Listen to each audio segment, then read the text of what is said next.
So if you guys hear kids in the background, my apologies. It is the holidays. Kids are home. I'm going nuts. Absolutely nuts. But I'm going to do my best to keep this in line and keep the background noise quiet. But listen, everybody right now is talking about banks and Bitcoin, institutions and Bitcoin. Wonderful conversation. I completely agree. Great things maybe for the price of Bitcoin. Could be potentially huge down the road. But I struggle to understand something right now is, you remember what it's like before we had Bitcoin and cryptocurrencies and all we had were stocks, and everyone always wished that banks and investment firms and these institutions would share with the world what it is that they're going to buy or what it is that you should buy that's going to make you rich. And of course, they never reveal this information. And the main reason for that is they want to get rich. They don't want to make you rich. They want to get rich. And then after they get rich off of something, they get a little more rich by leaking it to the communities and leaking it to the rest of the world so that they go in there. And that retail money kind of inflates things, right? And there's more money made. And we all wish we had that same insider, that same crystal ball. And it appears that right now with Bitcoin, we're getting that. It appears like with guys like Michael Saylor right now, telling the world that money is flowing out of conventional assets into Bitcoin due to the escalating risk of global currency devaluation, technology disruption, social dislocation, and political uncertainty. This is not a rally or a bubble. It's a chain reaction spreading like a fire in cyberspace. Here it is, right? Here it is, right here. You had a billionaire sharing with you the play. You have Chase, who used to hate Bitcoin, sharing with you the play. We have other institutions sharing with you the play. Now, here's something I want to ask you guys. I'm just curious. I want to know what your thoughts are. To a bank or an institution, or to someone who's already become a billionaire off of the knowledge that they would not share with you previously, okay? Michael Saylor became a billionaire not by sharing things with you, but by keeping things from you, okay? And only sharing it with his little entourage of people, and then later on they share it with you afterwards, and then take your money. That's the truth. That's how it goes, okay? So, knowing all that, and now they're sharing with you the play, the life-changing, world-changing playbook. I have a question. Is it Bitcoin? Is it Bitcoin that's really the game changer for them? Or is it the Bitcoin community? Which one, in your opinion, has more value to a bank or an institution? Is it actual physical Bitcoin, which they already are structured to where they don't even have custody of their own Bitcoin? They don't use Bitcoin. They don't transact with Bitcoin. They don't buy anything with Bitcoin. It's all housed in third-party storage, right? So it's insured, it's safe, the whole 9 yards. And then when there's not enough Bitcoin, they buy paper Bitcoin assets. But is that where the money is for them? Or is the money in the community? Do you understand what I'm asking here? Do they see Bitcoin as the thing that makes them the most money? Or do they see the community as the tool that makes them the most money? So by saying that we own Bitcoin, knowing that the community is going to FOMO into it and rally into it as well, there's some serious value there, don't you think? I don't know. Just some food for thought. Because a lot of things are changing right now. They really are. I mean, hell, you've got Ripple. Freaking Ripple. Remember, everybody who supports Ripple. And this isn't a jab. This isn't even us. There's no longer debate here. Okay? It doesn't matter what you like or what you don't like and what your tribe may be in crypto. If what Ripple is saying is true, that the SEC is going to sue them and going after them, we all have bigger problems right now than what is MicroStrategy doing or what is the play of Bitcoin, because it seems like 2020 was the year of regulation, right? FinCEN, right? The U.S. Treasury rolled out their FinCEN regulation, and there's a lot of gray in there. There's so much gray in there for people like you and myself. 95% of us can be weeded out of Bitcoin and cryptocurrency just because of FinCEN. And you might be asking, well, why? Well, it's a regulation. So basically, Mnuchin can say, hey, here's my regulation, has public comment period, and then it rolls out. Because it's not law, it doesn't have to be voted on. So this is going to happen. This regulation is going to roll out. It's going to be enforceable like a law, even though it's not a law. Very, very, very, very gray area. And the whole thing is packaged together very gray. Now, as far as enforcement goes, more than likely, a lot of lawyers agree that if you were to get pinched by FinCEN, well, a judge will more than likely dismiss it. But between the point of getting started and getting the dismissal, your ass will be buried in legal fees. Your ass is going to be buried in paperwork. 95% of the people cannot afford that. 95% of people have no idea what to do with that. So I have a feeling in 2021 we're going to start seeing some examples being made. I really do. I don't think Ripple is exactly the example, but I think 2021 we're going to see like the year of enforcement. You know what I mean? Like the government lynch mob kind of starting. I mean, we already seen it kind of happening with BitMEX and things like that in the Seychelles. You should look up how many crypto projects are in the Seychelles. Seychelles is right now being forced into a position to where they're going to have to share this information with the U.S. government. The Grand Cayman is already doing it to get removed from the UK blacklist. So if you are part of a project that's based on the Grand Cayman, they're doing disclosure, full disclosure on investments in these projects to the U.S. government and the UK government. Seychelles is the home right now to so many projects. BitMEX was one of them. And the Seychelles revealing all this stuff and giving all this information to the U.S. government.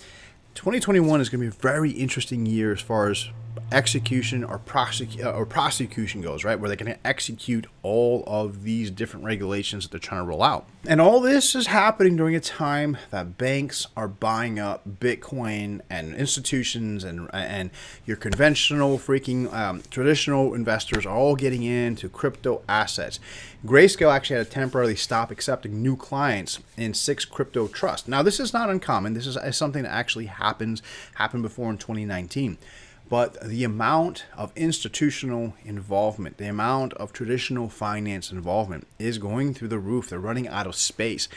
And you know, and I look at this, I feel the reason why we're seeing the Grand Cayman and Seychelles and other foreign entities revealing and unmasking crypto projects and the people behind them, the money involved and where the accounts are at. Unmasking all of this right now and leaking this information is a result of things like this. Now, we've asked for this. This is what we've wanted. We've wanted this institutional involvement. Now, the other question we should ask ourselves is, now that we have this institutional involvement, now that Bitcoin is in a position of new all-time highs, and we're holding right now at $23,000, let's go back to FinCEN. Now, aside from being able to bury you in paperwork, right, and burying you in legal fees just to get a dismissal, more than likely that's what would happen in a lot of cases.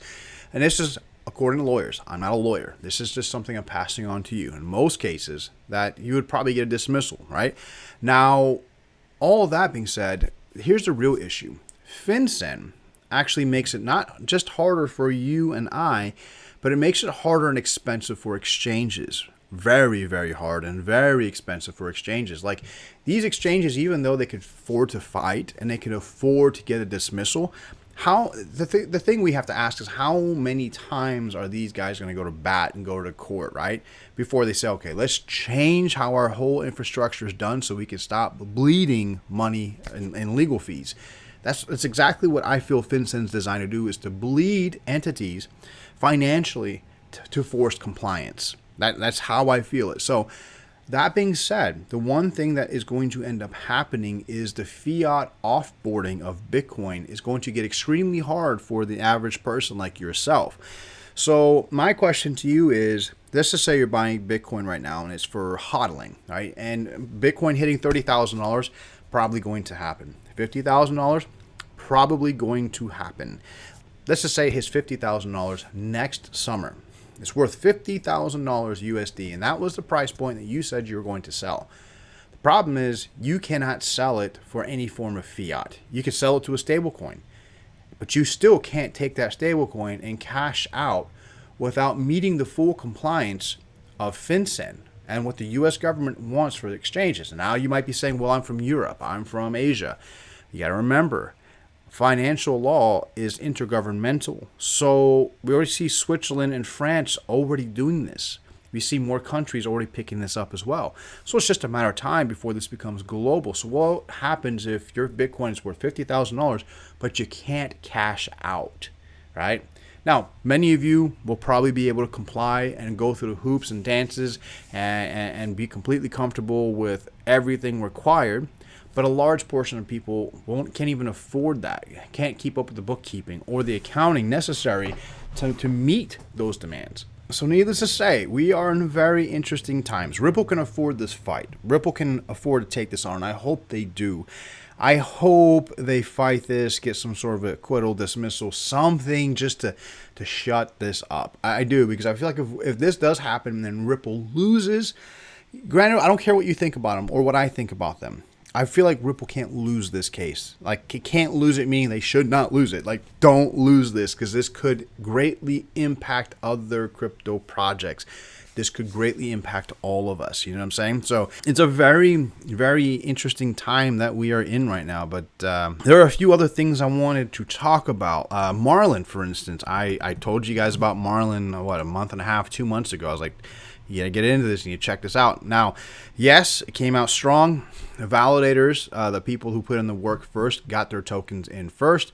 Everyone else is getting them. So, I mean, it's, you know, it's just open up. I expect this thing to dump a little bit and sell, but I suspect that over the next, I don't know, month, 2 months, you're going to see this thing recover. I think over the course of a year, it's going to do much better. It's a layer 0 solution. It's removing the need for any other project to go and try to compete with things like Ethereum. You get what I'm saying? Create interoperability without having to compete. Harmonious, it's clean, it's efficient.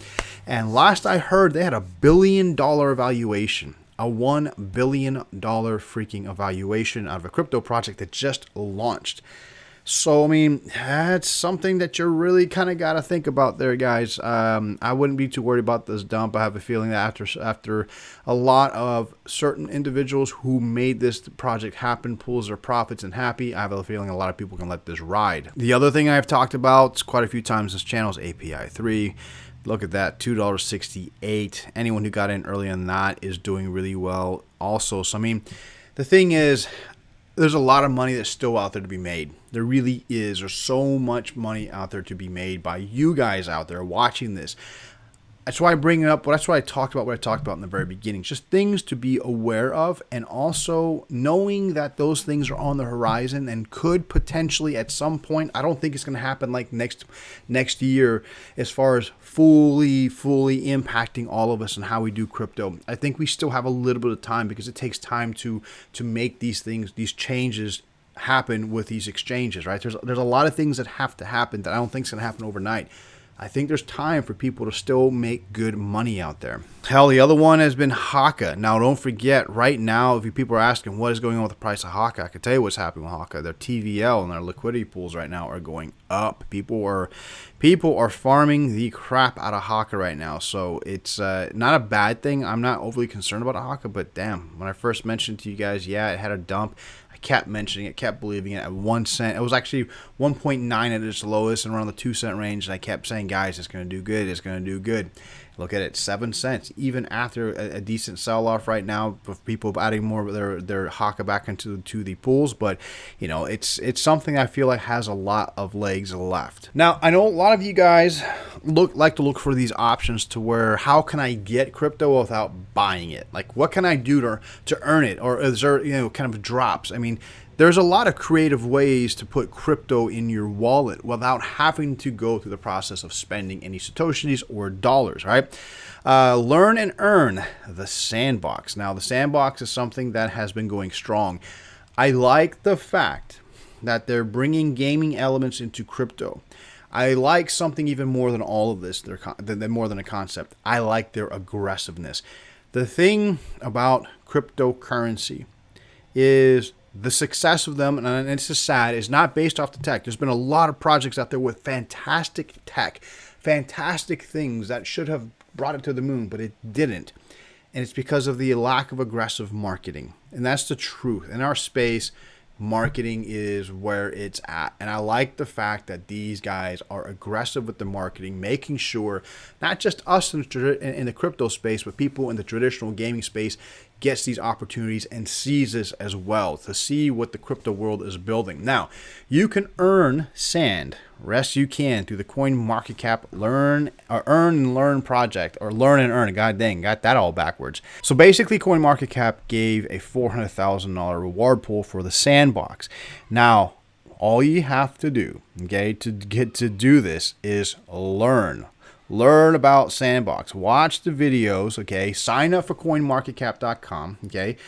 Learn about it. The videos are all there. I'll put the link for this down below so you can go ahead and jump on this. But you watch the videos, all right? It breaks down what is a sandbox, what is the NFTs, what is sand and land, and then join the community as well, right? So you have to do this at the very end. And then they take a test, basically a quiz. And if you get everything right, you yourself will earn sand. The total that you can receive off this bad boy is 250 sand as a reward if you're one of the 40,000 successful participants. So as of right now, I know that there's still room for people, so the campaign is live. So if you have nothing else to do with your time right now, okay, if you have nothing else to do, why not do this? If you're off, if you're just sitting around Google searching stuff, or Pornhub, whatever the hell you might be on right now, okay, why not just spend a few minutes of your time on this and earn free sand? 250 sand right now. But getting back onto the conversation, I'm really, how can you say, optimistic about what's to come for the price of crypto. I really am. The price of crypto, things are going to go well. I think we're going to have a lot of inconveniences and headaches in 2021, but I'm optimistic about the price. Honestly, after I saw the FinCEN, I was like, oh my God, that's the best they can do. Inconvenience us, force compliance through trying to bleed you financially. I mean, I know it's bad, but it's not as bad as it could have been. We could have all been like felons, diehard criminals, enemies of the states. I mean, they could have really taken this to a whole different direction. But the direction they basically have just taken this thing is just, hey, listen, if you don't do what we want you to do, we're going to make you pay for it. We don't get the money. Your lawyers are going to make the money. So lawyers are going to be happy out of this one. Any lawyers who have any experience in the crypto space, these guys are going to be happy. Right now, they're already thinking, oh my God, Christmas has come, which it actually kind of is right around the corner. So it's an early Christmas gift for them is probably what they're thinking. But hopefully no one ever has to truly face that next year. I mean, we know it's coming, but hopefully things aren't going to be too bad. And also one more thing before I close off the video, you guys know I'm a big Crypto.com supporter. Crypto.com card, if you have not gotten one, I think now is the time to really consider jumping on one. We don't know how things like FinCEN are gonna change the ability to get these things. From what I understand, anything that you're already doing kind of already gets grandfathered in. Okay, so I mean, I'm not a lawyer, just passing this stuff on. So Crypto.com is something that if you don't have the card, you should heavily consider it. Look for the link down below and jump on this bad boy. I've used it for my Christmas this year, okay, for my Christmas and a Disney vacation coming up and a lot of different things. This bad boy has already saved me over $1,000. And what's cool about this is I get 3% cash back every time I spend with it. And I earn CRO, you get CRO as your rewards. And CRO, well, guess what, is done really well the past few months. And I've been shopping and doing my Christmas stuff since October. So I've earned even more money just by the CRO token. So I mean, it's a pretty damn good, healthy deal. And again, I feel like everyone should have one right now, just because you don't know what's going to happen next year. That's all I got for today, guys. I hope you guys enjoyed today's discussion. I wanted to have more of a discussion versus just your generic videos. Tell me your thoughts down below. Tell me where you think I'm right, where I'm wrong, and what your contingencies are for 2021, or what your suspicions are for what 2021 is going to offer to the crypto community. All right, guys, listen, enjoy the rest of your week. Peace out.